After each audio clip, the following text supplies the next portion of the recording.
It's like, motherfucker, there's people queuing for 30 hours to see Queen Elizabeth's coffin, to see her body in a box. Are you insane? You really think that we're at this point in history going to be able to push people to the idea of abolishing the monarchy? You've fucking lost the plot. Like, what are you on about?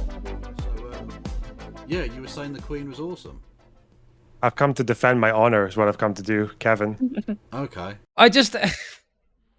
straight away, just like dishonestly framing it. I know LonerBox's frustrations, having followed what he's been saying about it, following what he's been saying on Twitter. LonerBox does not support the monarchy at all. He's an anti-monarchy, but he, I think, like myself, is frustrated with some of the lazy. It's very lazy. Some of the criticism is just so lazy and not even thought through properly. You know. And that's what's frustrating me, is people are just kind of like reaching for the old faithful, you know, oh, what is it? Oh, the anti-monarchy, this, da-da-da. Like, come on, man. Like, at least put a bit of fucking oomph into what you're saying and research it a bit. Jesus. It's that classic meme of big world event happens, right? And overnight, everyone becomes an expert on it. Do you know what I mean? Like, oh yeah, I know all about how bad the monarchy is. Yeah, I tell you what, it's actually fortunate the Queen died, because now I can, you know, reveal to you all this stuff I've been studying for the last year about the history of the monarchy. Like, come on. So, I mean, well, look, all I'm saying is you are a monarchist piece of filth. True. Okay, listen. Okay, my monarch has just died. Okay, not in a good mood. We're gonna get through it together, though. So. See, look, he's playing it off as a joke, but look, oh god, he's probably a monarchist, isn't he? LonerBox isn't a fucking monarchist. The monarchy, obviously, etc. Virtue signal. I've got two problems. All right. Yeah, because you've just fucking painted him as some fucking cocksucking monarchist. Like, oh my god, this is fucking ridiculous. Oh, I feel so bad for LonerBox talking to this fucking moron. Holy shit. All right. Go on then. First of all, that tweet about how sarcastically saying that every British atrocity for the last 400 years was caused by one person, right? Yeah. So that's not a straw man. It's hyperbolic, but it's not a straw man. Like, well, I've got at least like 3 threads here with over. Yeah, Super King. That's basically my position as well. Is that, you know, I just don't think there's any sort of political will to like abolish the monarchy. There's more pressing affairs at hand. So I just kind of look at it and think, you know, like, yeah, like, just seems like we're never going to get anywhere with it. It's unlikely the monarchy is going to be abolished anytime soon. There isn't a mainstream political party that's going to run on the back of abolishing the monarchy. And people are sort of saying, oh, well, we can use this as an opportunity to push the abolition of the monarchy. It's like, motherfucker, there's people queuing for 30 hours to see Queen Elizabeth's fucking coffin, to see her body in a box. Are you insane? You really think that we're at this point in history going to be able to push people to the idea of abolishing the monarchy? Like, you fucking lost the plot. Like, what are you on about? It's so crazy to me. Like 100,000 likes of people just talking about like colonial shit that like never happened or stuff that the Queen never did, and it's just like, I mean, I can go through some of them if you want, but it's just like I feel like if you've got what we'll see is probably, you know, the monarchy taking even more of a step back from any sort of like more mainstream political stuff. They're probably going to become even more ceremonial. They're probably going to do more fucking international public relations shit, you know, go to Zambia or whatever. But yeah, I don't think there's ever going to be a time where a political party is going to come into office and go, right, we're abolishing the monarchy. If you run on abolishing the monarchy, you'll never get into office in the first place, you know?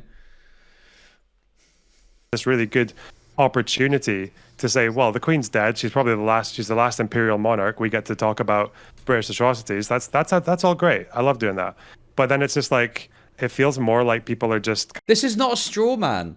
I've seen people attributing things that happened in, like, you know, 1805 to Queen Elizabeth and saying, well, this, you know, look at what she's responsible for. This thing that happened in 1805. This is not a straw man. These are takes I've seen with my own eyes.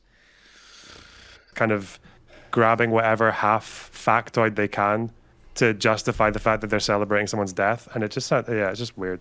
Yeah. Okay. Well, there's a couple of issues. Firstly, do you have an issue with the celebration of the death? Yeah. Well, please do elaborate. So this is no sympathy. I don't think it means I like the Queen any more than someone who is celebrating. I just think if you celebrate death, first of all, it's like leftist rehabilitative justice, etc. Where's all that gone? The second one is what do you achieve by it? Like, what are we celebrating? The monarchy still exists. The damages of imperialism and all the whitewashing still exists. All the stolen wealth is still there. All the inequalities and all the ridiculous allocations of wealth will continue, probably get worse now that she's dead. And the third thing is it just makes the left look fucking horrible. Like, this is the kind of behavior that left-wing candidates have had to apologize for. Bernie had to apologize for this kind of behavior from like his fan base. Corbyn probably did get fairly damaged by a lot of the toxicity from his side during his like run. Oh my And god, if you learn based and true. I'm sure LonerBox would agree with criticisms of the press and how they presented Jeremy Corbyn. But holy shit, some Corbynites are absolute fucking rabid losers. And it's just like what people don't seem to understand is that when you're in a position where you can achieve the highest political office in the land, Chud right? Hey, thanks for the sub, Max. Like, you've got to just rein it in a bit. Like, that's all. Like, Jesus, man. Like, oh my God. Yeah, I think Corbyn had issues. I agree. I'm not an idiot. I agree with some of the problem with Corbyn is that for his entire political career, he probably never imagined he would be leader of the Labour Party.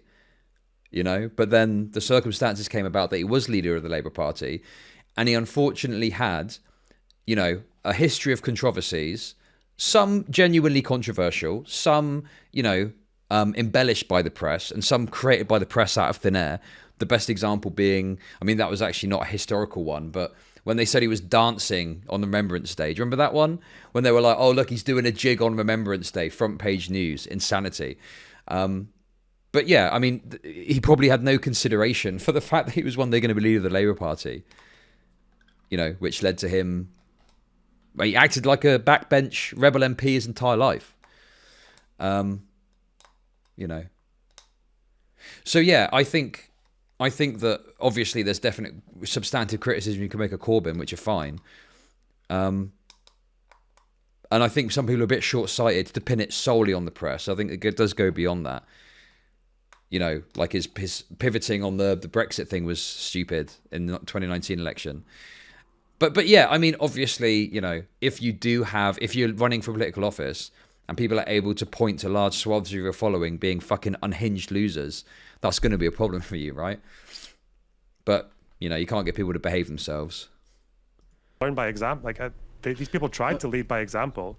When Paxman was like grilling Corbyn about his abolish the monarchy stance, Corbyn just kind of sat back and like was just really jovial. Like, yeah, you know, I spoke to the Queen. It's not really a top priority to abolish the monarchy. You know, we've got poverty and fuel crisis and shit like that. So, okay. Well, what I will say is, firstly, the idea of rehabilitative justice for someone who's dead seems an odd concept. So I'm not sure how that's relevant. Really. I can tell you why. Go on. What's one really good argument I think about the death penalty is that against the death penalty is the idea that it doesn't help anyone. Death penalty doesn't do any good, and there's all this research about how it doesn't provide closure for any of the, even and that's talking about direct victims. Right, so but there's a difference you between can hold that stance alongside. There's a difference between someone being killed by the state and a 96-year-old dying of natural causes, surely. Yeah, but it's the celebration point, right? I thought if you're going to say like a good argument against the death penalty is that it doesn't provide closure, then why are we acting as if there's any closure with the Queen dying? Like, you think that's a good argument against the death, and by the way, I'm also against the death penalty. But you're the one that's saying that's a good argument against the death penalty. I'm not entirely sure that celebrating the Queen has anything to do with closure. I think it's largely catharsis for a group of people, i.e., monarchists, anti-monarchists in Britain, who are by societal standards, a rather put upon group, because you have to put up with a lot of nonsense, and the fact that you have to, against your will, pay for this is fucking bullshit, right? You have to pay essentially a religious tax. So when on occasion you I mean, this seems like a really weird argument about the tax thing. Like,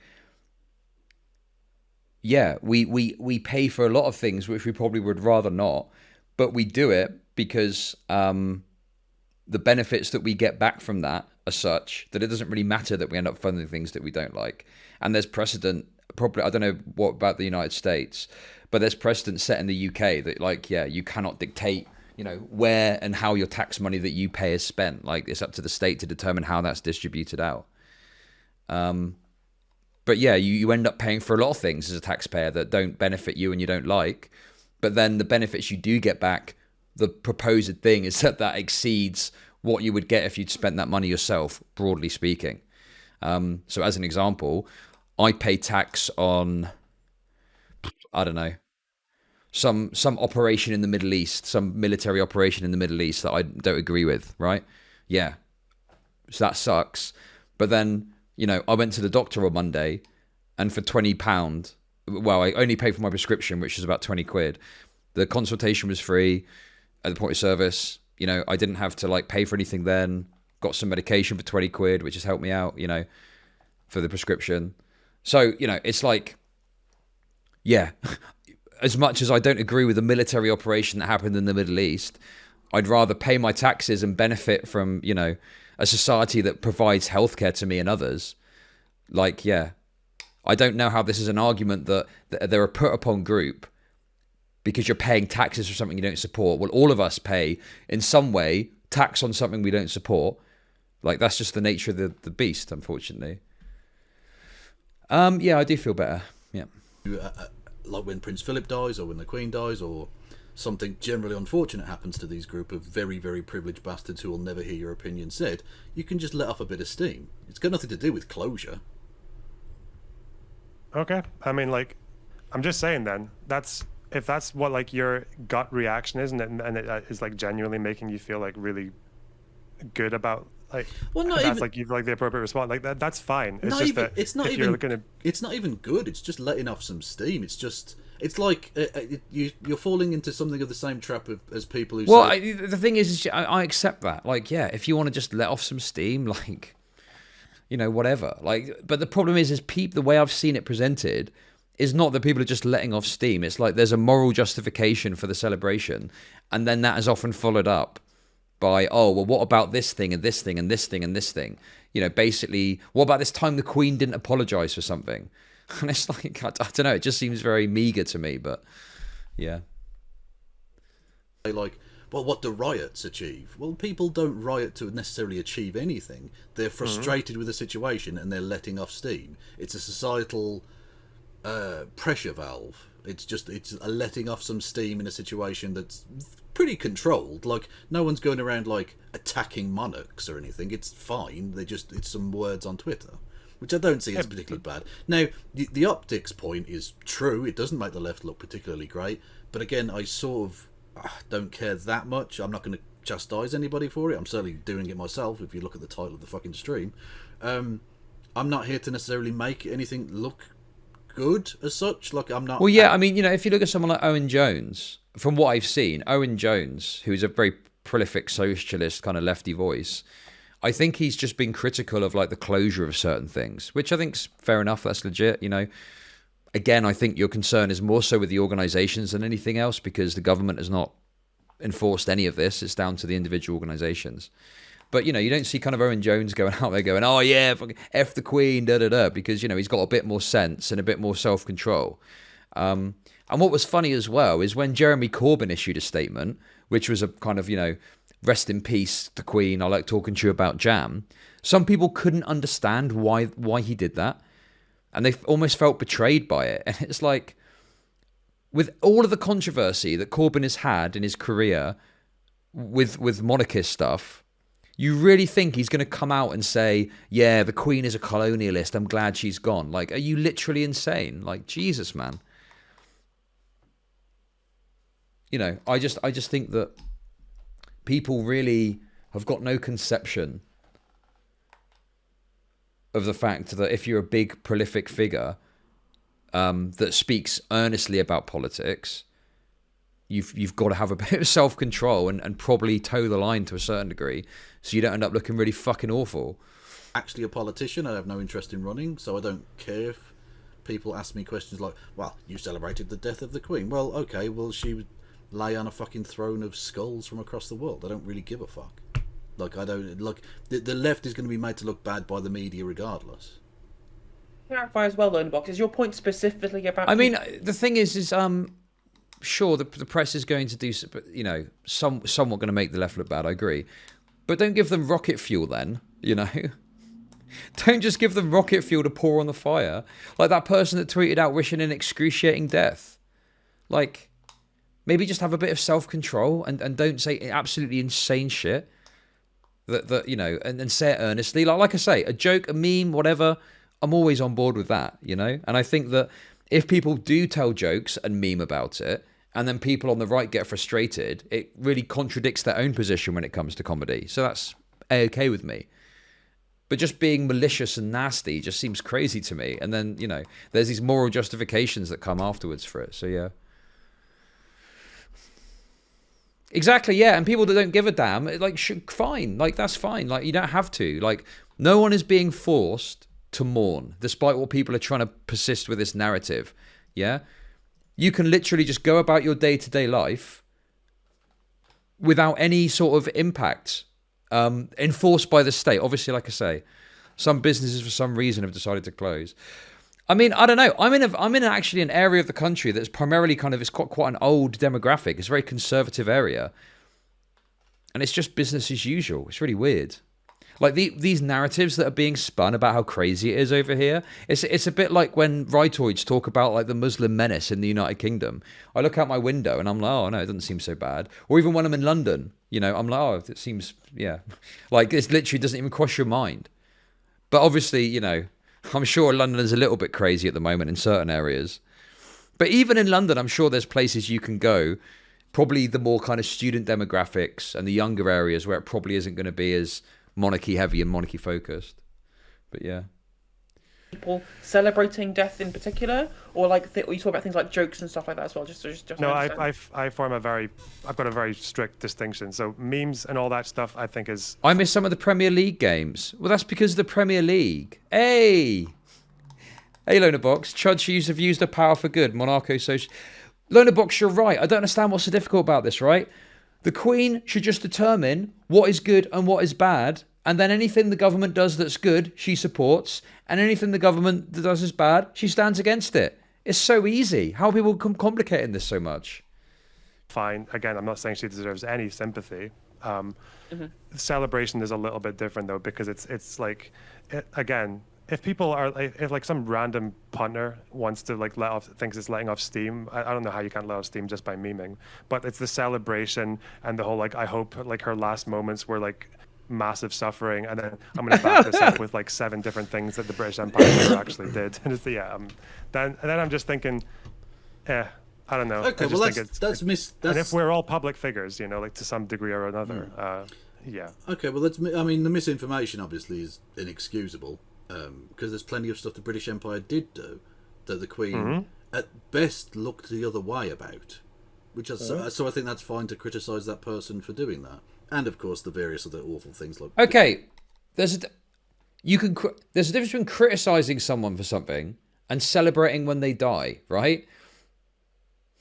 Like, if people want to just go, okay, here's a list of, you know, things the Queen did. And this is my problem as well. It's always, I have yet to see something really substantive that the Queen has directly done. Often, it's criticisms of the royal family in and of itself. Or alternatively, it's, well, the Queen didn't apologise for this thing that happened this one time. So it's not even an action she's taken. It's a lack of action in giving an apology, which to me doesn't seem like a particularly substantive critique that would justify the celebration of their death. But yeah. Listen, if people want to celebrate, that's their decision. But I'm going to look at you and go, what are you celebrating? You know, if there was 20 people outside in my street going, woohoo, yeah, woo, right, I'd look out the door and I'd go, guys, what are you celebrating? And if they said, oh, this old lady down the street just died, I'd be like, okay, that's a bit weird. What's there to celebrate? It was the Queen. Okay, well, what is it? Well, you know, I don't know. Do you know what I mean? It's just like, yeah, it's just, I'm going to ask, why are you celebrating? And if you haven't got a substantive answer, I'm going to say, I think that's a real fucking stupid reason to celebrate. Welcome to Discourse. Defending her fucking pedophile son, etc. Like this was, she was not a nice person. Not just, regardless of the constitutional aspect of any of this, she was an awful human. Yeah, I mean, of course, and that's the other thing as well. Yes, one old account with shoes on earth. All of this has like come out of nowhere. Find me tweets from like, you know, a year ago of people giving all these criticisms about Queen Elizabeth II.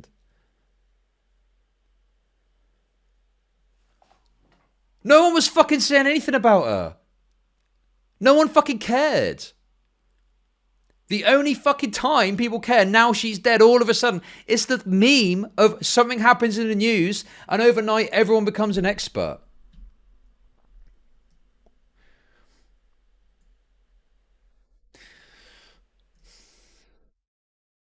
People were critical about the Andrew stuff. Yes, that's true. Okay, I'll give you that. That's true. But then that's like current affairs stuff. I'm talking about the historical shit that everyone's bringing up all of a sudden, right? Obviously, if stuff's in current affairs, it's going to get discussed and criticised. But like the Mau Mau uprising from fucking, 50, 60 years ago, no one was talking about that shit. All this fucking list of controversies that she's apparently had fucking appeared out. Boom, boom, boom, boom. Guys, the Queen's died. I'm going to suddenly list all the controversies she was involved in. Come on. I want to go with that. Like, first of all, I'm not too sure if I buy the thing about her having to make a stand against whatever the imperialism stuff was. First of all, because it's arguable whether or not she knew at the time, because even lots of politicians didn't know. Say, like the Kenyan camps, that didn't even reach Parliament until like a year before they closed. You know. Okay, but so okay, for in individual instances, yes, that's true. But like the troubles in Ireland, everyone knew full well that what was going on there was a human rights atrocity. And she was seemingly perfectly fine with that. Now, again, as a constitutional monarch, she shouldn't necessarily even say anything about that, because you're supposed to be apolitical. But if you want to remain apolitical in the face of evil, you're acquiescing to evil. Oh my god! Evil! It's that easy, guys. The Queen just needs to determine what is evil. That's it.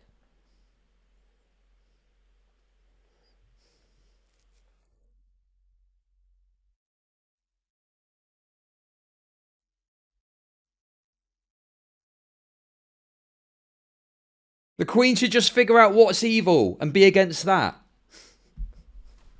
Oh my fucking god, this is so fucking insane.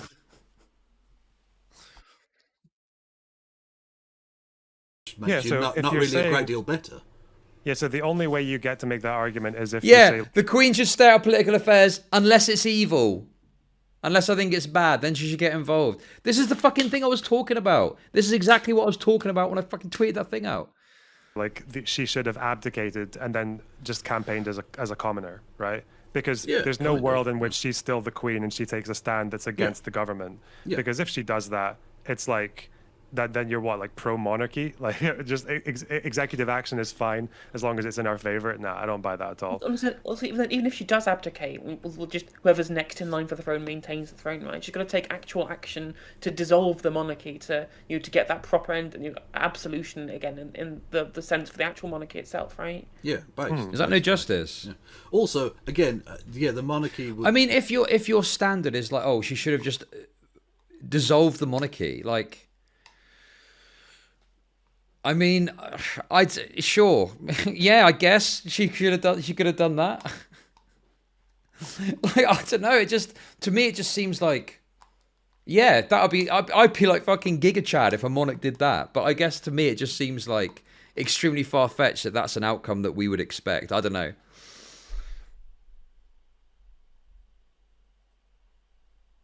Also, hang on a second. How could she dissolve the monarchy? The monarchy would have to be dissolved via an act of parliament. If the Queen was to dissolve the monarchy, that would in itself be antithetical to the concept of a constitutional monarchy, because it would be an act of parliament that would have to do that. So even that action in and of itself, because most people don't want the monarchy to be dissolved. Most people don't want the monarchy to be dissolved. So you'd actually be going against direct democracy, more than likely. I don't know the stats on it exactly.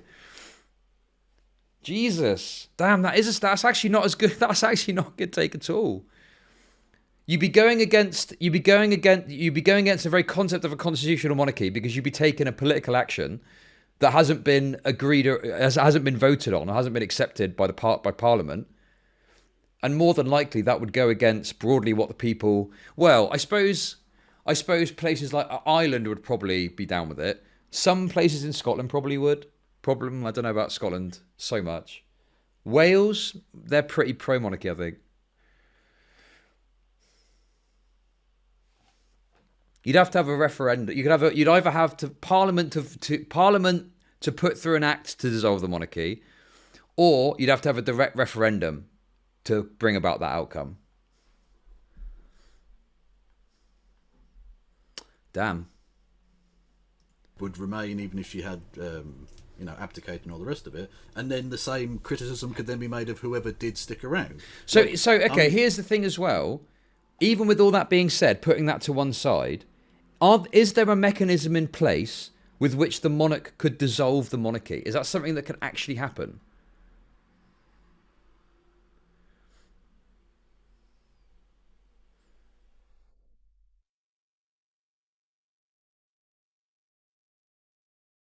I don't think that's even possible. Principled and I think worthwhile arguments against the monarchy as an institution, but I'm also, I think, prepared to make personal judgments about the individuals involved, and if necessary, take humorous steps to mock their downfall. I'm fine with that. Like when bad things happen to bad people, I'm gonna laugh at that. Fuck them. Yeah. So again, we're just making two different points again. Like, I'm completely on board with we shouldn't be any nicer to her now that she's dead. Like, that would be very hypocritical. There are plenty of personal and decisions that she made with her own agency completely that were reprehensible. It was actually her choice to try and make sure that all the stolen artifacts from the Empire were kept kind of protected from museums and for even people knowing what's there. Same thing with keeping her wealth hidden. She had an active role in that. I don't know if it's proven that she had an. They could make sex illegal for the royal family. Well, I thought incest was already against the law, but apparently not. Active role in getting money over to Prince Andrew's legal funds, but if she did, I mean, pretty bad. So yeah, there's all those things you can, and I still think it's fine to say. I only think it's reasonable to draw a line at the celebrations, because it depends on what you want to achieve. Like, I feel like if you're in politics and you're speaking publicly, I feel like persuading people who don't already agree with you is a big part of that. And I would ask, like, sometimes you have to make principled stances and take unpopular positions. The thing about this is celebrating the Queen's death is not a fuck you a principled stance. It's a very safe stance if you're an online leftist. Like, the safe thing to do is to celebrate the Queen's death. Like, that's like the status quo in our community, right? Like, well, okay, but it's also perfectly safe to say nothing. Like, no one's going to be that bothered if you just do, like, essentially what you are, I suppose, suggesting you do is you have like a calm. I mean, I haven't really seen it for myself so much, but LonerBox, I think, the thing is, LonerBox has talked about it more on Twitter than I have, in a a serious way. But LonerBox has been torn to shreds on Twitter. Merely for saying like pretty reasonable positions, like, damn, I didn't realize this one person was responsible for the last 400 years of British atrocities. Yeah, and I think there's definitely a perception that it's like, yeah, you can say nothing and nobody's going to care, but it feels like if you even voice hey guys, like what are we celebrating exactly? The Twitter leftoids are going to attack. But I mean, I do somewhat agree that this is all on Twitter, Do you know, I don't know, this Twitter thing, I do kind of write it off as just pointless Twitter stuff. But I do think there's probably some influence beyond that exists. You know, and I think that with this particular example, yeah, some one follower Andy saying some stupid shit is probably not going to matter. But we had that professor whose tweet about the Queen entered like mainstream news. Like, I don't think you could just write that off as Twitter stuff. That's stuff that becomes part of like the cultural zeitgeist and gets discussed and dissected. And people see that. And what they'll do is they'll attribute leftism or lefty shit to that tweet, because obviously it's pushed so hard on that angle. You know? And then it can get to the point, I think, where people are so antithetical or oppositional to your ideas because they see all this shit in the media that, oh no, I don't want any of that, you know?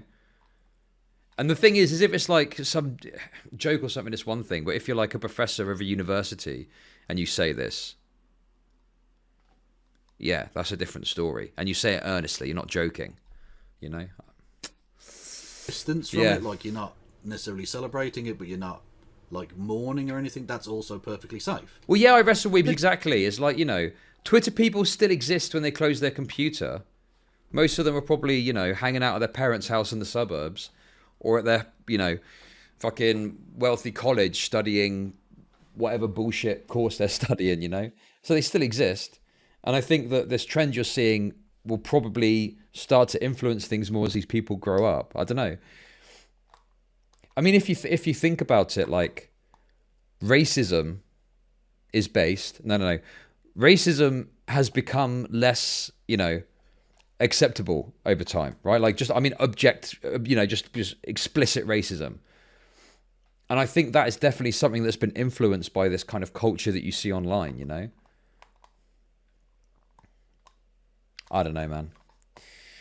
I think the social media is going to become a lot more influential on real world shit as time goes on, but it's still so young. We're still waiting to see the effects of that, you know? Much to think about. So just another piece of clarification as well, LonerBox. You specifically talking in this situation regarding Twitter leftists specifically, or leftists in general, I guess, rather, who are making... That's all I was commenting on, yeah. Yeah, because obviously there's this difference, right, between leftoids doing it because they feel like it's just that they have some kind of some kind of morality backing it up because it's bad if it's good if bad things happen to bad people. Whereas obviously that's different for a situation of the celebration from the death coming from, I don't know, the Irish or the black community in America, etc. Yeah, if you've got like generational trauma and you saw the Queen doing speeches about how that suffering wasn't actually real or whatever the fuck, then yeah, I'm not going to like go and tone police you or anything. Yeah. I mean, to be fair, if anything, it feels like I can show you probably more evidence that I've been tone policed in the last 2 days because people now say I'm pro monarchy and whatever, like, you know. Well, possibly you have. Like, okay. Possibly you have been tone policed. But I mean, you know, I said this the other day. I got some sympathy for that. I feel like oftentimes, though, the generational trauma thing is just used to excuse being a piece of shit. Do you know what I mean? And I'm just thinking, like, I don't know. I think that minorities can do better than just, you know, spurging out on Twitter because of generational trauma. I don't know, man. I just think it's a bit of what's the right word for it? I'm sorry, when Trump started using Twitter to dictate things. Yeah, sure. I agree with that. That's a good point. Biden just tends to do generic government stuff. Yeah, it's a bit of a cop-out, isn't it, you know? Bigotry of low expectations. Man, that term's got a lot of weight behind it. I remember when the anti-SJWs used to talk about that shit.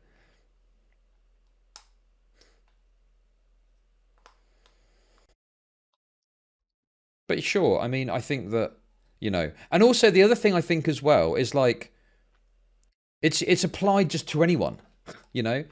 Some professor with a prestigious job at some university, oh, well, the reason they're acting up on Twitter is because of generational trauma. No, it's because they're a fucking dickhead and an idiot. That's why. Like, just call it what it is. Yeah, I think that sometimes it can get invoked in a silly way. But yeah, bigotry of low expectations. Let's go with that.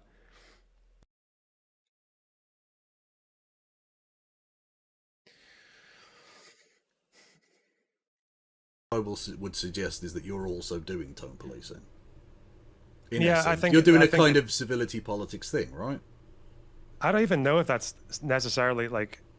I mean, civility like I don't really think people should be civil around things that are like talking about like rhetoric about what's going on right now, right? Like if you're talking about atrocities and shit like that. So no, I'm not going to tone police someone who's talking about atrocities in somewhere like fucking Palestine or even like the Iraq War or anything like that. I'm just talking about celebrating the death of someone as a public figure. Well, exactly. Like those are two very specific things. Well, no, but you're still doing civility politics. You're saying it's uncivil and optically bad to do X thing. So you are doing... Wait, there's a different... Calling something uncivil is different to calling it, like, optically bad, right? It's uncivil to swear in a restaurant. But, like, if you just swear in a restaurant, there's no optical consideration except for you as an individual. But if you've got all over your fucking bio, I'm a lefty, I'm a lefty, I'm a lefty, and you've got a big account and a big following and you say this shit and you end up going on news, that's very different. The optical concern is much more important than whatever the concern around civility is. It's uncivil to say the N-word. I mean, true. Doing civility politics. Now, that's not necessarily even wrong. I'm not even necessarily criticising that. I think civility politics actually has its place. I'm not... Hey! Leftist, I pause Andy then. Whatever, right? Civility politics does have its place. I just think on this instance, when you've got such an unbelievable saturation of pro-monarchy dick-waving in your fucking face for days, people letting off a little bit of steam, and that's all I'm doing. I don't really... Like, I can't speak for anybody else, but I'm just having a bit of fun with it, because, like, I'm beset on all fucking sides by pictures of this prick. Like, I'm just going to laugh about it. I'm just going to have a meme, you know? Yeah, and again, I think having a meme is a bit different. Because well, no, you're celebrating it as a meme, because like I wouldn't go up to I don't know, Prince William and go, your nan's dead, you fuck. I think the problem here is it doesn't sound like Kevin Logan is really doing the thing that I've been criticising. I don't think, maybe I'm wrong, but what I take issue with is people who celebrate, and when you ask them to justify it or they try and justify it themselves, they've just got like a list of absolute nothing burgers on the whole, or stuff that I don't even see how she's directly responsible, or like she didn't apologize for this. Okay, so if someone doesn't apologize for something they should apologize for, that's even particularly major, does that mean we then celebrate when they die? It just doesn't make any sense to me. But yeah, I mean, I don't know. I think that the problem is sometimes people will joke and meme, but there's a seriousness behind it. It's like that thing of like, you know, if you're telling some edgy jokes and then you can tell someone is like serious about it, it's a bit like, oh, I thought we were having a laugh. Like, you seem to be a bit more serious about this. What's going on? It's that mentality as well, right? Like, of course, I'm all down with jokes, but like, is there a malice or a viciousness behind the jokes?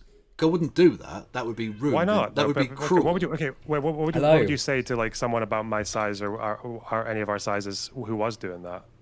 Like, I'd say that's a bit wrong, because you're making it weird, and like that's not funny at that point. You're just bullying another human being. Whereas at this point, it's just we're making fun of like a very powerful person, and their families will never see. Like Prince William is not watching my fucking stream, so I don't really care that much. As far as you know, yeah, he may be a big fan. Yeah, exactly. Maybe 255 is like secretly Prince William, one of my regulars. Okay, yeah. So what you just did, someone else who's even more crazy could argue was tone policing as well, right? It's just exactly. Well, I'm saying, I think civility politics has its place. I'm not suggesting it's always bad, and I think some leftists overdo it when they say that, you know, civility politics is like almost as if they have like a childish overreaction to any criticism, and they're like, well, I'm going to double down then. If you say I'm being slightly racist, well, I might as well say the fucking N-word then. Like, just shut up. Based! Shut the fuck Let's up. go! I think I think I am kind of sold on the optics argument at the very least. Actually, like if we're serious about, you know, that's no justice. Some kind of political change as a collective. No justice group is pretty the United based. Kingdom, we're spending so much time essentially just for the lulz, really. Like all of the kind of the mockery that we're doing. That's, you know, you're celebrating something that we understand the negativity of that thing existing, right? Regardless of whether or not we do or don't engage in, you know, our celebrations, right? That's not going to change the existence of that system at all.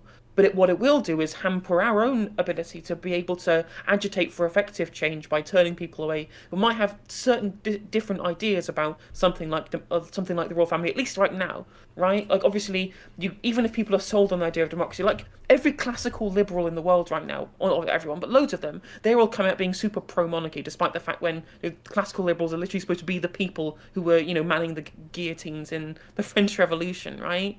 I think the reason, generally speaking, things that are just on the face of it jokes are like a-okay with me is because it really undermines. If a writer then decides, well, I'm going to point out that oh, look at this person joking, it completely undermines their position on comedy and humor. Generally speaking, it depends how they do it, obviously. But if they say it's like wrong to joke about the Queen dying, then yeah, it's like, well, the lefties say it's wrong to joke about this, and you don't care. So it is what it is. Yeah, people just don't really care about British politics. This has been good. People have taken a bit more of an interest. But broadly speaking, people don't give a shit, yeah. Oh, well. Be able to move them over if they're going to be put off us because they think we're all dickheads because we're celebrating the death of some old lady, right? Like, I think I buy that argument. Based. Okay. I'm not even sure I guess if we're talking, because it feels like we're kind of agreeing and just maybe not having different definitions of celebrating. Because I mean, if you look at my Twitter, like someone who's right wing can probably call some of that celebration, right? Like the whole like Liz Truss fucking memes and like it wasn't me because she died like 40 miles away from my house. Like, okay. And also, there's lots of abolish the monarchy there as well, which I haven't been saying much of before she died. So it's kind of taking the opportunity of that. You only live 40 miles from Balmoral? Yeah. Okay, well, all I'm saying is we have no evidence to suggest that you didn't do it. True. Well done, operative LonerBox. And there are no people in Scotland, so there are not many of us. Exactly. It's like an identity parade of people within 40 miles of Balmoral, True. Like 10 of us. Anyway, the reason I called your tweet a straw man, just to get back to it for a second, is that, I mean, I understand that you were being hyperbolic, but I think what you were doing was, to some extent, echoing some right-wing talking points that other people will make much more seriously, of course, about... Okay. I hate this. Oh, you were echoing right-wing talking. So what? Who cares? Right? What if the right wing are stating an opinion that's correct? Right? Is it okay to echo it then? Like, I don't know. It just seems so silly.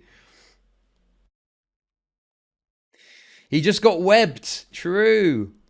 How you shouldn't put all of the crimes onto one person, which I get that some people are doing, but for the most part, it's if she's going to be symbolic, which is kind of the argument that royalists make, then you do have to say, well, she's a symbol of those things, and therefore, whilst she's not personally to blame for, the fucking Irish potato famine or whatever, you take on the crimes of that as the symbol of that as well, in the same way that the flag represents... They are ontologically incorrect. That's such a good meme.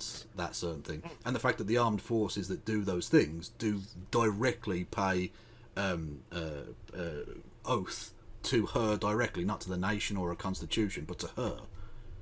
And I think I think it's actually worth suggesting that you do put some of that blame on her. She could step down. No one has to do this. No one's got a gun to her head saying you have to be this thing. And yet the problem is, though, if she steps down, someone else will take her place. The only way you can do it is to abolish the monarchy, and the only way you can do that, I think, is by government action. They either decide to pass it as legislation, or the people vote for it in a referendum. She was for 70 years during some of the most fucking brutal shit imaginable. Does that mean she also deserves praise from the same people for when she recognized post-apartheid South Africa and met frequently with Mandela? Well, yes, and she does. Like, literally, she's being, like, hero worshipped like Kim Jong-il or some shit. Like, it feels like we live in fucking North Korea right now. Like, you can't realistically say she hasn't gotten praise for the good things that she's done. I think that's been overdone pretty significantly. I don't even know if she deserves praise for it either, because her entire job since the age of, like, I don't know, 1 day old was to do what she was told, right? That's her whole thing, right? She like, every speech was written by someone else apart from the Christmas speeches. Those were the one exceptions. The decision making she did get involved with was very minute, and it was mostly to do with hiding her own wealth, which is I think probably the most worthy thing of criticism, because she actually stepped out of her way to do it. You know, that's actually the one incidence of her exercising her agency like properly. Well, not just hiding her hiding her wealth, but like literally having at various times during the course of the decades carving out exemptions for herself, whether it be racially profiling for employment, which those literally are still in control now. She's he now, Charles, is the one employer in the country who I believe can legally racially discriminate. Yeah. Whether it be the smoking ban, if you remember, for the first 2 years of that, the royal palaces were exempt until there was a public backlash against it. They have consistently, over the course of time, not acted as a good constitutional monarch should. Now, admittedly, mostly in their own favour rather than directly saying, we should invade. Sure, but these are very to me. I mean, obviously the discrimination thing, I thought that ended a little while ago, but I've not looked into that. I don't have the details off the top of my head. The smoking ban thing, though, I don't know. That's kind of weak. Ex-country or whatever. But the fact that she also has private talks with the Prime Minister every week, she has a fair amount of sway over public policy as well. Do you have any information, by the way? All private households can discriminate when employing staff like nannies. Wait, what does that mean? So is it to do with like you can just say to someone at the point of application, oh, you're not got the right face, and it's all the black people you say that to if they want to be a nanny. They're still exempt. Oh yeah, that's bad. Sure, that's a more substantive criticism. But what is it specifically? Like the entirety of their operation, they can just, say no blacks, no Jews, no Irish. Really directly dictating it, but I think if you have the ear of the Prime Minister constantly, and the Prime Minister literally bows to you when he enters the room or she enters the room, I think that says something. I think that you can't divorce then that person from the actions of that government and the armed forces and etc. etc. I mean, but that's a formality. I mean, the monarchy essentially just has to rubber stamp whatever it is the British government wants to do or decides to do based on them being voted into power by the people. Yeah, and that's all good reason to abolish the monarchy. Yeah, true. It feels like Charles is maybe going to do a good job of it, because day one and he's already making errors in front of the camera. Wasn't there a comment about the race of Meghan Markle's children? Yes, but Prince Harry came out and confirmed it wasn't the Queen that had made the comment. I saw some reporting that said it was Prince Charles, but like a lot of that is like tabloid bullshit. You've got to kind of disregard that, because if you get down to the meat and potatoes of where that's coming from, it's literal rags that are just doing gossip shit about the royal family. It's probably private staff only. The finance team would still. Yeah, I need to look into it more. I'll tell you what. At some point, I'll look into it. Okay, if I get around to it. Probably not. Do you see quite like funny because waving them away and stuff? What the fuck? It is like some medieval shit. Like the peasants need to clear this fucking table. Jesus. Yeah, but I think that's why we piss people off so much by doing the celebratory stuff as well. It's because when you look at the success, like the history of monarchy, I think we saw about on stream the other day, Kev. Like when you look at the history of monarchs that we've had, like Liz is probably one of the better ones, right? When you compare, especially when you compare it to the Charles we have now, yeah. Charles is way more of a bellend than she ever was. Yeah, no, don't get me wrong. She's not Henry VIII or anything. Like I can accept. I think it would be churlish to not do so. To accept that she's one of the better constitutional monarchs one could have, but I mean, not that I need to convince anyone in this conversation, but the very fact that we have to rely on whoever comes out of the right set of tests. I thought she was based to not be a cunt in order for the system to work is probably a reason to get rid of that system. Yeah, I mean, I don't know. I can. LonerBox probably agrees with that. We're talking about. Just to be clear, what I was talking about when it comes to the hyperbole, because I think it is pretty justified, is that like the threads I'm talking about have like maybe 1/3 of a million likes between them, and one of them is like a guy saying that she ordered troops to suppress a rebellion in Yemen in the 60s. It's like, right. If you're here to bring the the ethnic oppressed take to the room with fucking about empire atrocity, and you're sitting here saying the Queen ordered troops. So how little do you need to know about No, the well, monarchy no, to think that. no, she did. And then, she personally led them. She went maybe over it's because to they were Yemen. called Her Majesty's fuck brown people guard. I don't know, but like, and that maybe. Well, again, to be fair, they Jesus. are technically her troops. They Ladies and gentlemen, do take an oath to her directly, Yeah, but and to her we heirs both and know. successors. So Yeah, there's but we not. both know full well that like when the riots start, the governor doesn't sit there waiting for the Queen's approval, right? No, that's also true. But she could have. I think the reason I bring that up, I think it's interesting. If we did try to dissolve the monarchy, I mean, the thing of like yes, that's like but a lot of this is a formality. The Queen, does not issue the orders to soldiers. That's dealt with via the government and the Ministry of Defence. Like that's, separated out. Renegade parts of the army, who, especially those from say loyalist communities, for instance, in Northern Ireland, who might essentially refuse to go along with what the government were doing. And in that case, like how much of it I don't know, but they take an oath to her, and I think that's deeply fucking worrying.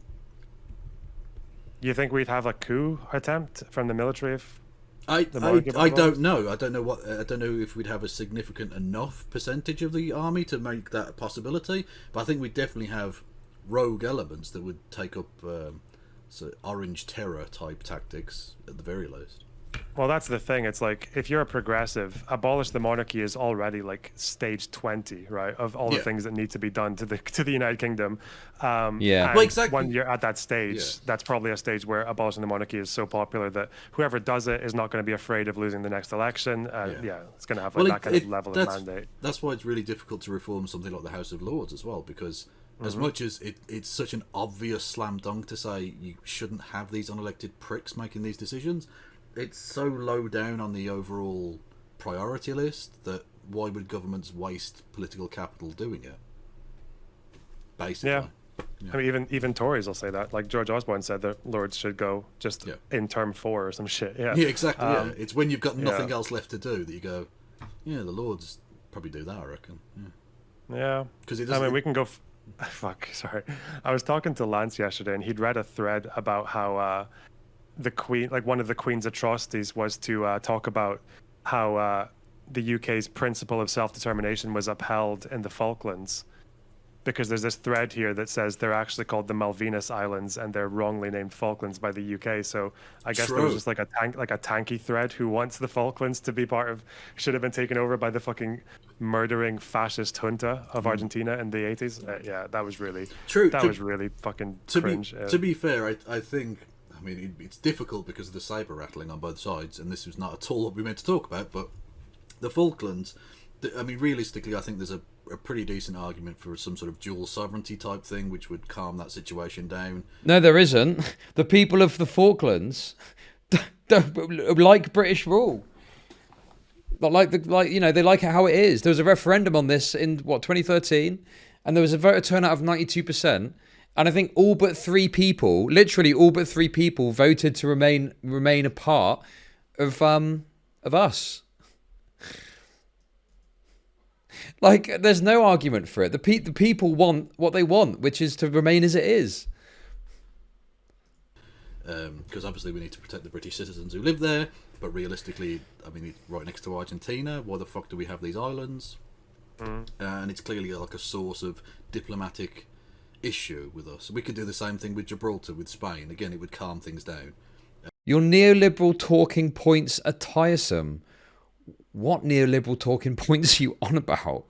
What? The idea that they had a referendum and everyone but three people agreed to remain part of the UK?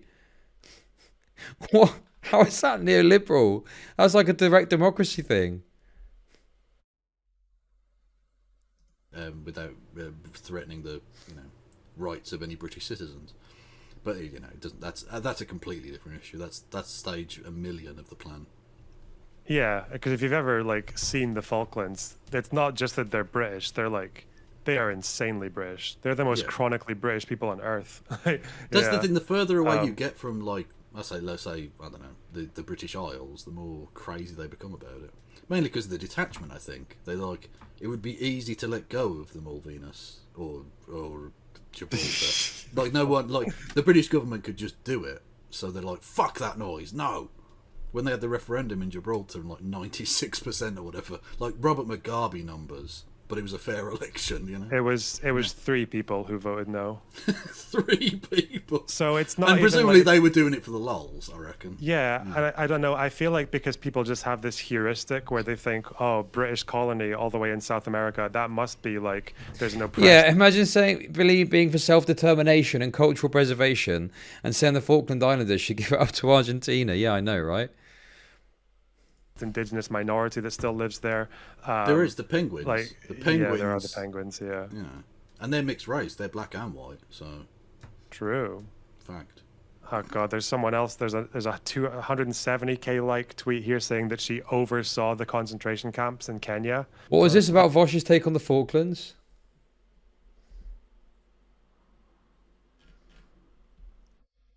What did someone say he read the Wikipedia entry and immediately changed his mind? I'm like, Yeah. oversaw as in like in the same sense that what she oversaw the Iraq War and Afghanistan. I guess she technically did. I don't know. Yeah. Yeah. Yeah. Salvador Dalek, you little rat. You're gonna get away. You're gonna get away with not fucking answering my question. What neoliberal talking points are you on about? Please educate me on what they are. I'm fascinated to understand.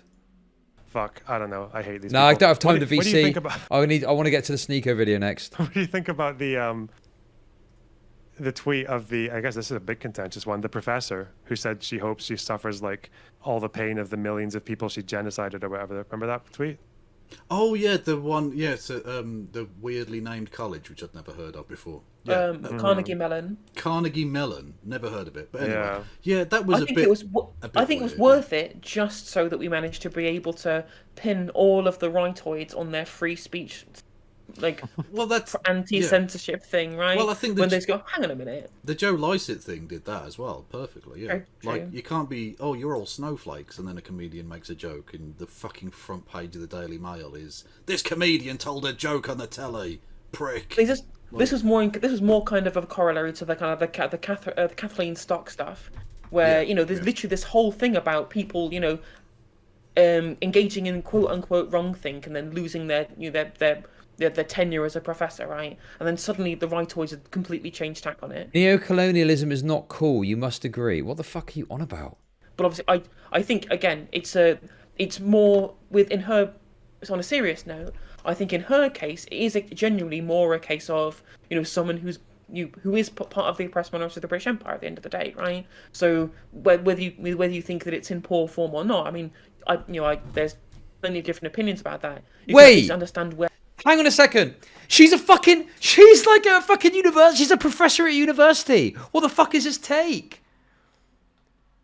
I really disagree with this. I think this is to me is just bigotry of low expectations. Anyway. Yeah, sure, LonerBox. Call in. Call me right now. Call me at once.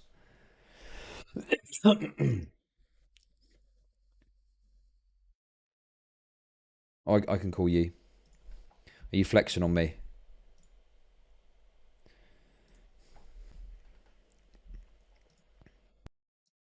Hello? Oh, wait. My settings could be... Always does this. Output device. There we go. Now I can hear you. Hello. Yeah? Yeah. Before you get into it, let me ask a question before I get lost in this conversation. Hello? Yeah. What is, I don't know if you know the polling or anything, what is the public perception or opinion on the royal family in Scotland? It's not too different from England as far as I know. Okay. We probably have more republicanism in Scotland, but like as far as the Queen goes, I don't know. I've kind of realized this. I mean, I've always known this, but it never really hit home. Is that we've got this phenomenon, like in probably Scotland and England, where you will have people who are like mostly boomers who are very anti-monarchy, but still like the Queen, right? Yeah. That's kind of Scotland, yeah. Like even Republicans in Scotland kind of still like the Queen, yeah. That's interesting.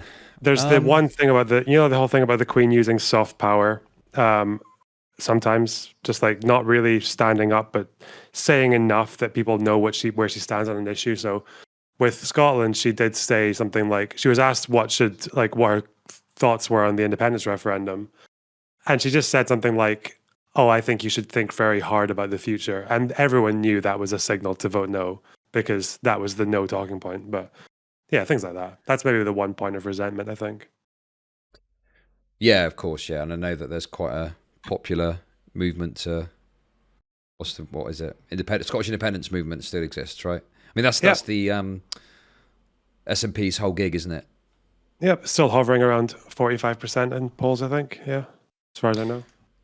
Well, when I was in Glasgow recently, I spoke to a taxi driver, an Uber driver, obviously a fountain of knowledge always. Yes. But he was saying that in his view, the SNP remain popular not because of their political decisions, but because they're representative of the independence movement. What are your thoughts on that?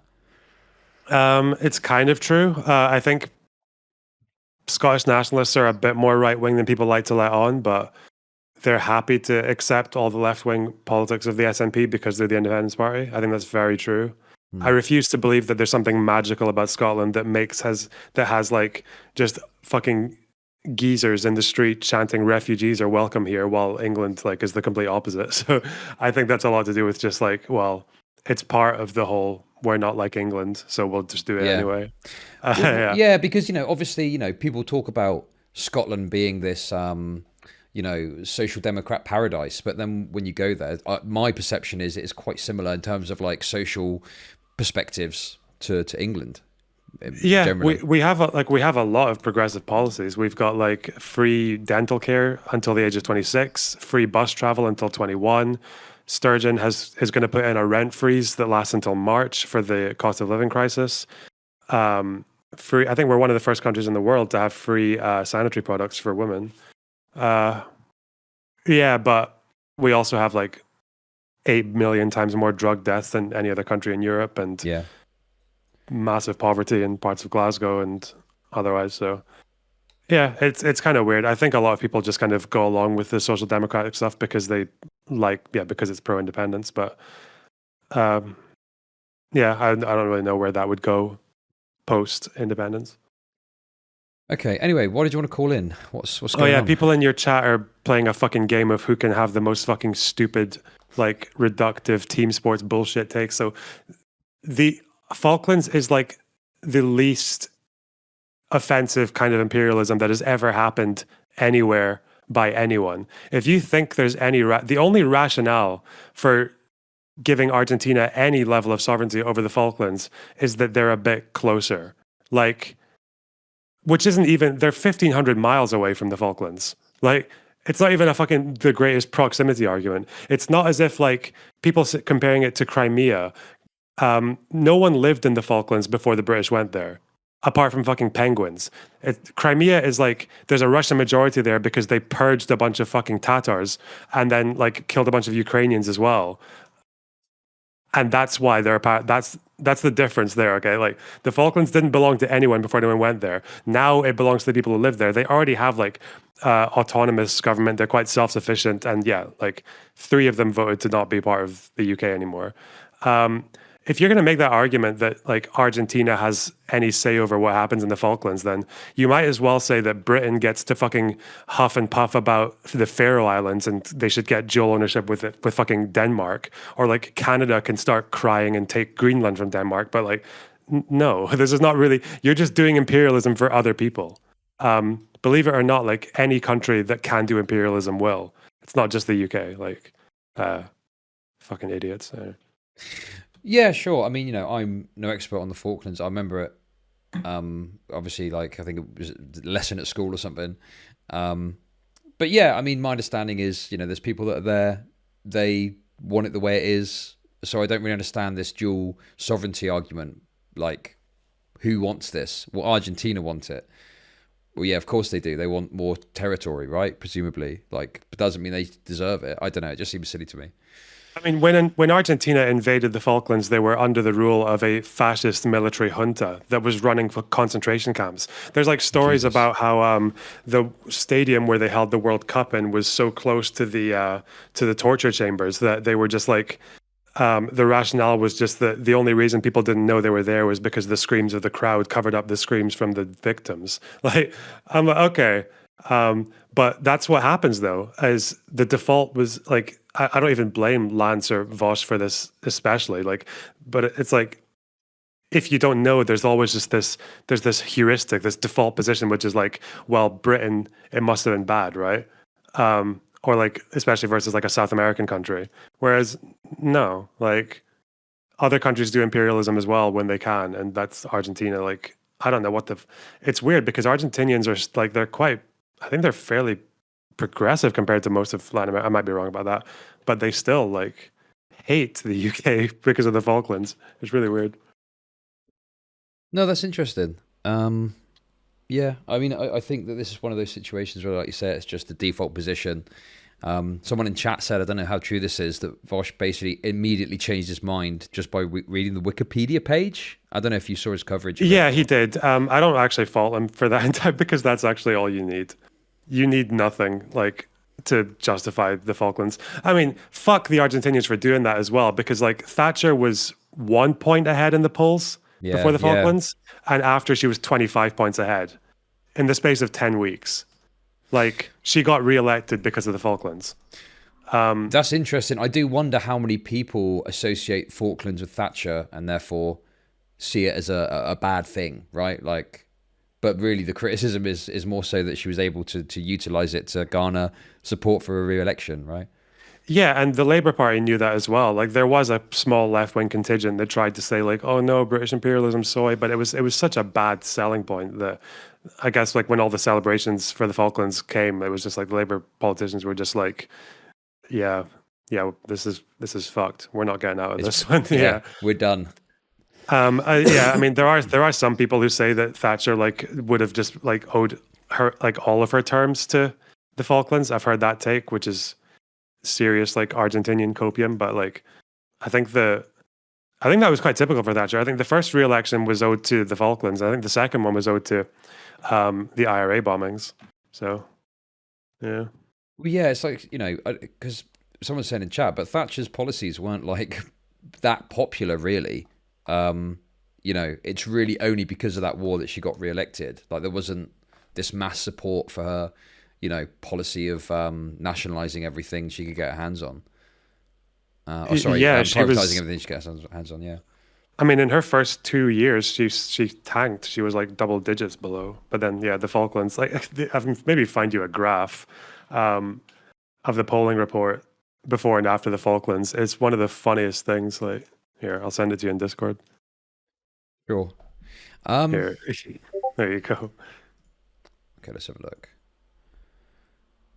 Jesus, that is mental. Look at this. Just shoots right up after the Falklands. Wow. Yeah, and that war happened in 10 weeks. Like, fuck. Yep. But yeah, I think that's it's about like Argentina pissing about the Falklands is about as rational as the UK suddenly deciding we deserve the Faroe Islands because we're a bit closer. Yeah. Or fucking like, didn't Trump try to buy Greenland or some shit? I'm pretty sure that was a like Classic that's Trump. what you're doing right now. When you do this like, oh, British neoliberalism, like fuck you. Like, just because a neoliberal politician was there when it happens, like every politician from left to right would have intervened in the Falklands because it was bullshit. Yeah. Question to Brit boys: was Thatcher proven wrong or right in the long run on her policies? Was it something unpopular that was needed? I mean, personally, I think that the policy of privatization, the results are around us. You look at the cost of rail fare in the United Kingdom versus, say, countries in Europe where it's still state-run. You know, like how would you classify that as a success? We currently are experiencing this insane energy crisis, and energy companies are just wanting to put the price up and up and up and up. I don't know how much that's reflected in countries where they have more control over the energy situation, but I mean, yeah, I think that privatization for these essential services has been pretty disastrous, personally. Yeah, it's like, I mean, the only metric I think Thatcher really succeeded on was that she curbed inflation, which did need to happen. But the problem with that is in the name of curbing inflation, she got to do like everything. And that meant, because like one of the problems, and that meant, like completely fucking over unions, and it meant privatizing things that probably shouldn't have been privatized. Yeah, and obviously all the fucking homophobia and all the other shit that she got involved in. So, yeah, it was just one of those things where like there was something that had to happen. I think like you could make the point that unions were like asking for 50% to 100% pay rises, and you can't really sustain that forever. But yeah, it was just it's like that classic thing where you've got a crisis and it's like, okay, well, we'll do a few things that are probably necessary to solve this, but we'll just also do a bunch of ideological shit that we don't need to, but we'll say we do, and just lump it all in together. So, yeah, fuck Thatcher. Fuck. Like, people keep saying this thing about how the Queen should have stepped up and done the right thing, defied the government or, like, gone her own way in her speeches. You know that whole thing? Fucking anarcho-monarchism, apparently. Yeah. Like, fuck. The Queen did this, like, once. There was one prime minister the Queen did not get along with out of the 15, and it was Thatcher.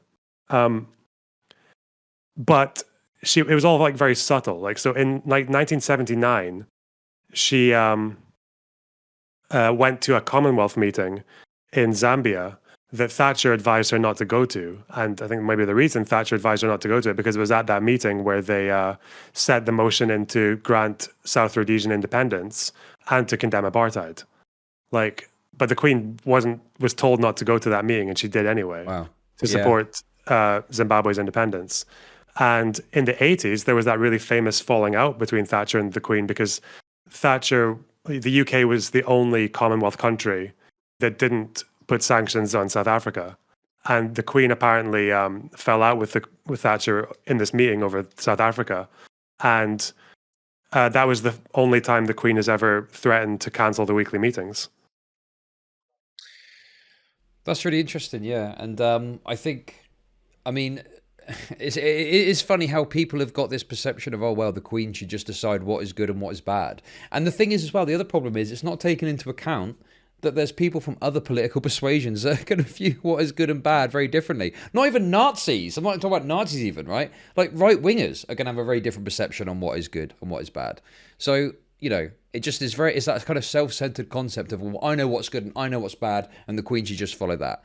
It just completely destroys any semblance of like the political system we're supposed to have, where the monarch is not supposed to get as intimately involved in political affairs. Yeah, I mean, it's like even this Kriegshare Carl is saying, meh, not good enough. But I mean, that's always going to be the answer, right? As for the thing with Thatcher, actually, no, that's probably the best she could have done. Because like you say, we're a constitutional monarchy. We don't want, if she had gone in public and given a condemning speech of Thatcher or vetoed Thatcher's decision and then pushed fucking sanctions herself, that's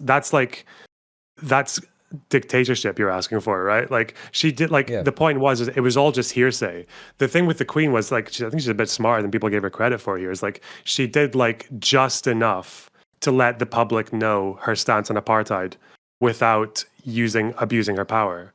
And I think that's like Mandela appreciated her for that. He always referred to her as like one of his dearest friends and shit like that. So I mean, you can call Mandela a cuck as well if you want, but or you can call a lot of the fucking Commonwealth, like some of the Commonwealth independence fighters who maintained friendships with her after. You can call them cucks as well, I suppose. But that doesn't, I guess that defeats your kind of goal to stand on the graves of fucking dead brown and black people just so you can shit on the fucking lady's corpse. Like, I mean, but that's what it is, right? Like, it's all these Twitter threads that are just, or like the most viral ones as well, just like inventing half of the truths about the empire and like, or just kind of speaking on behalf of people who actually have mixed opinions about the Queen herself. Like, even like the really hardline anti-colonialists will use like even like I think it was Martin McGuinness who was just like, yeah, like I'm not going to be a friend of hers, but it's not the Queen, it's the monarchy, you know.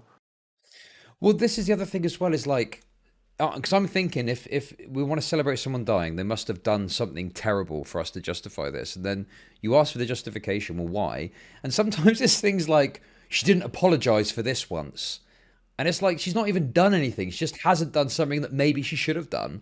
And there is no reasonable justification to celebrate this that I've seen. It's all creating narratives that the Queen is this all powerful, authoritarian that decided to send the army there, or it's she didn't apologize for this, didn't apologize for that, or stuff which I think is worthy of criticism, like not giving the jewels of the wealth back and whatnot.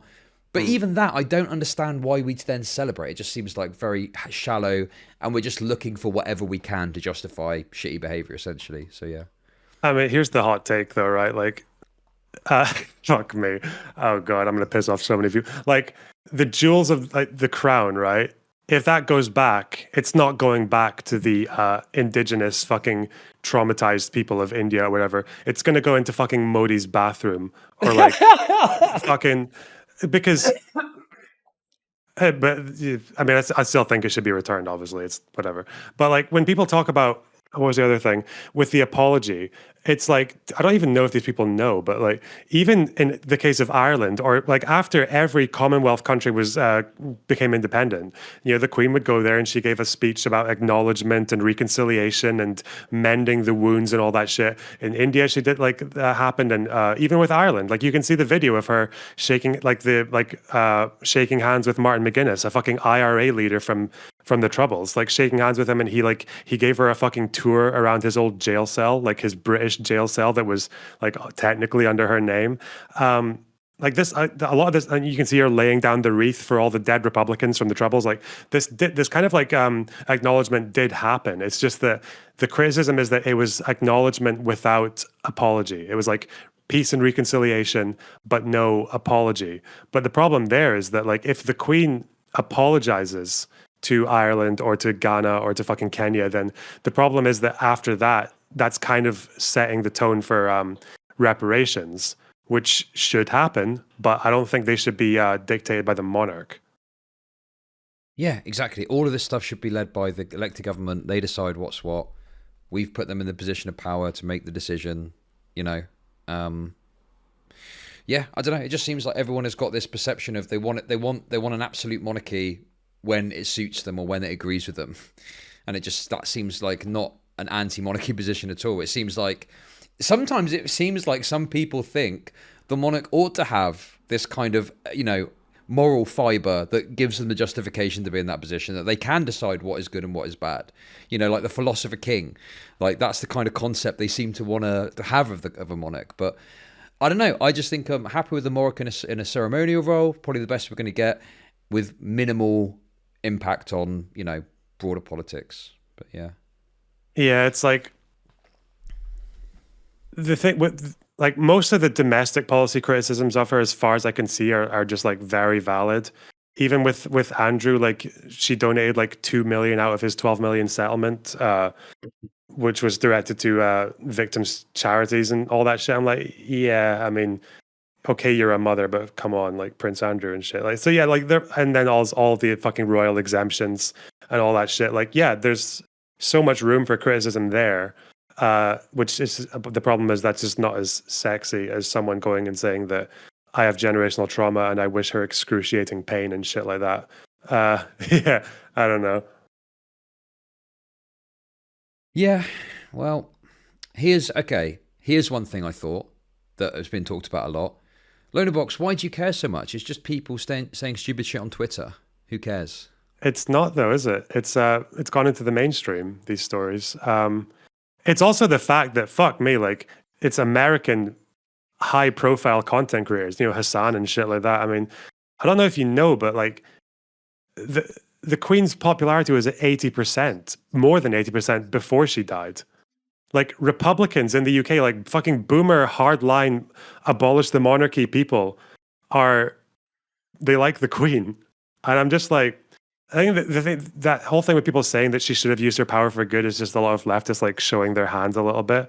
I don't really believe in horseshoe theory, but if you go far enough left, there are people who just think that some authoritarianism is actually okay, like as long as it serves your cause.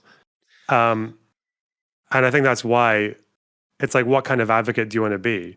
Do you want to live in a world where there are more left wingers than right wingers, or do you want to just fucking soy out with your friends about who can say the maddest shit, like just leapfrogging each other until we're eventually like advocating for like fucking glassing Israel or whatever the fuck, right? In Roblox, you know? Yep. Well, I don't know. I just I another thing I thought about this as well is it feels like, I mean, from my perspective, I don't really see a lot of stuff that's happening in the real world that's worth celebrating on the left. Like, there doesn't seem to be many wins. There doesn't seem to be many victories that we're achieving on like a substantive level. Maybe like a unionization here, unionization there, fine, whatever. Maybe some strike action. So it feels like, but it feels like sometimes when something like this happens, even though we're not responsible for it, even though there isn't really a reason to celebrate, we latch onto it because it's kind of like all we've got in terms of like a big ticket win. It's like Bernie didn't win in 2020, but the Queen's died now, so we can celebrate that instead, you know? Hmm.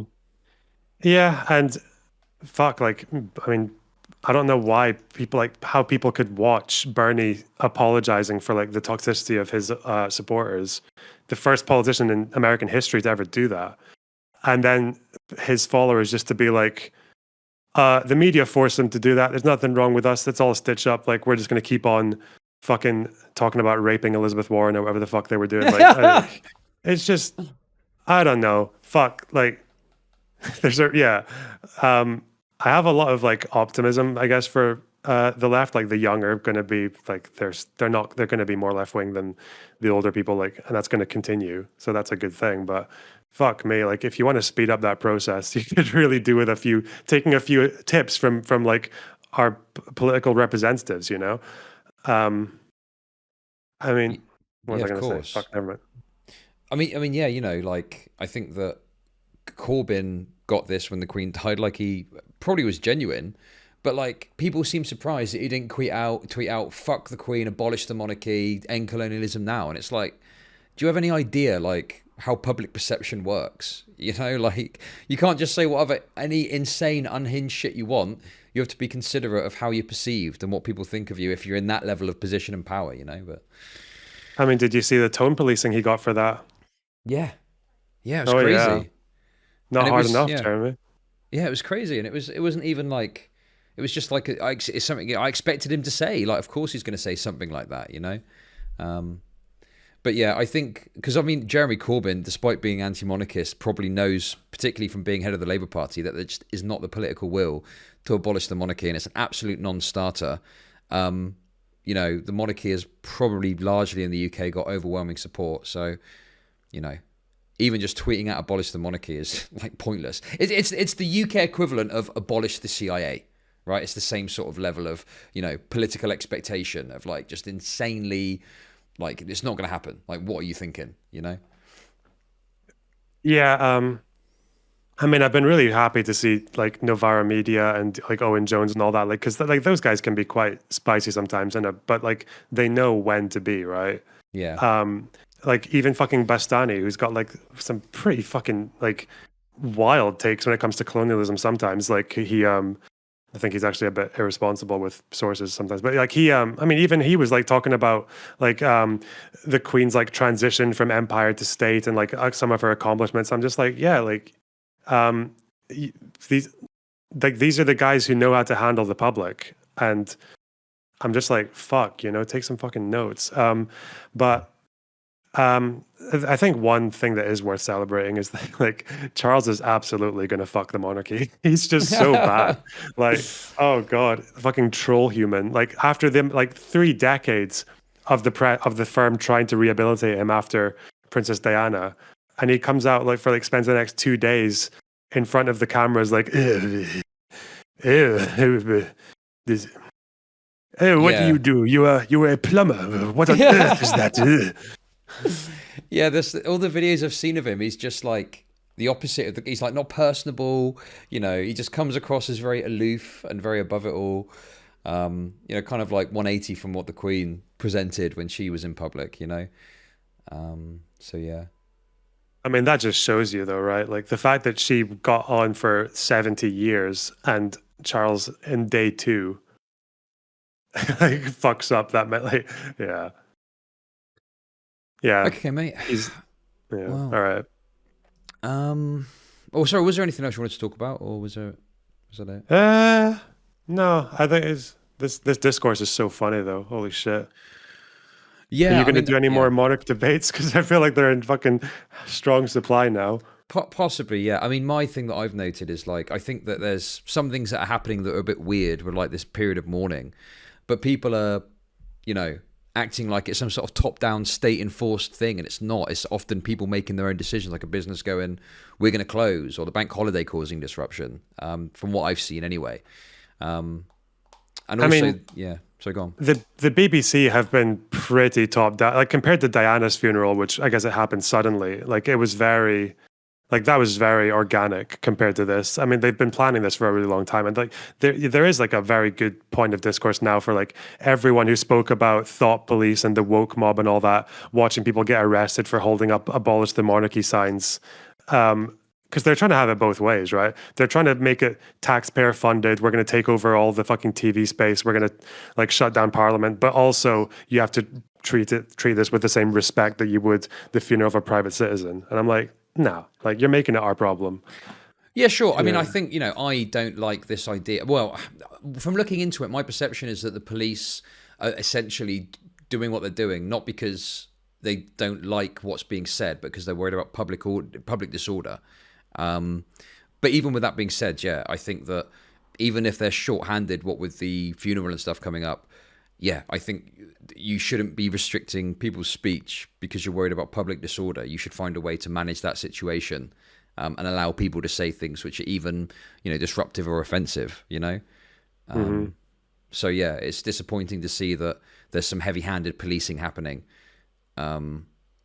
And I think we probably need to move to a place where we have some sort of legislation that gives us a freer level of speech, even if it costs us having the potential of more public disorder.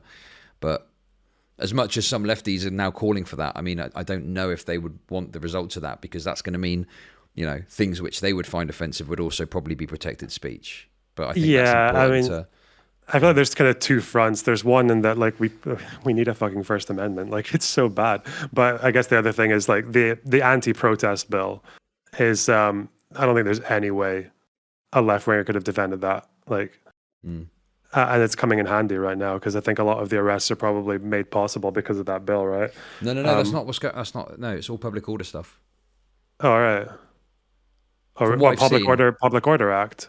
Yes, Public Order Act. Yeah, the Public Order Act is fucking dog shit. Yeah, it is. Yeah, it's bad. Yeah, for sure. You know, and the thing is like, you know, as much as people will hate this take, and I said this earlier, I think the problem is like people are shitting on the police a lot, but like the police are dealing with bad legislation. Like they've got to determine whether something is likely to cause alarm or distress, and that just, to me seems like a massive weight on the shoulders of someone who's in a very dynamic situation.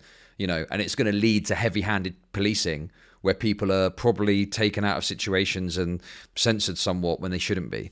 You know, I suppose the only saving grace is I don't think anyone's going to actually get like prosecuted with stuff. I think it's probably just going to be, you know, a verbal warning and on their way, you know, but. Yeah, it's a shame because I definitely remember the Michael Brooks quote about how like be cruel to systems and kind to people. Yeah. I really like that, but I feel like people have taken that and just said, take a person and pretend they're the system. Yes. Like take a person who's part of a system and then just say that's the excuse to be cruel to them. Like they're, I don't know. I don't really blame individual police officers like for having to, you know, again, like it's a bill that like they're not going to like just give up their jobs, right? Yeah. But I mean, fuck. Do you does this ever happen to you? Like I'm never gonna actually do this, right? But there's this alternate universe where I just go like fucking Joker mode, and like every time I have one of these like sort of like going against the online left takes, and then a bunch of like lefty creators will message me in DMs saying like how they agree with my position, but they don't want to say it publicly because it's not worth the backlash, like on Rittenhouse or the Queen. Does this ever happen to you?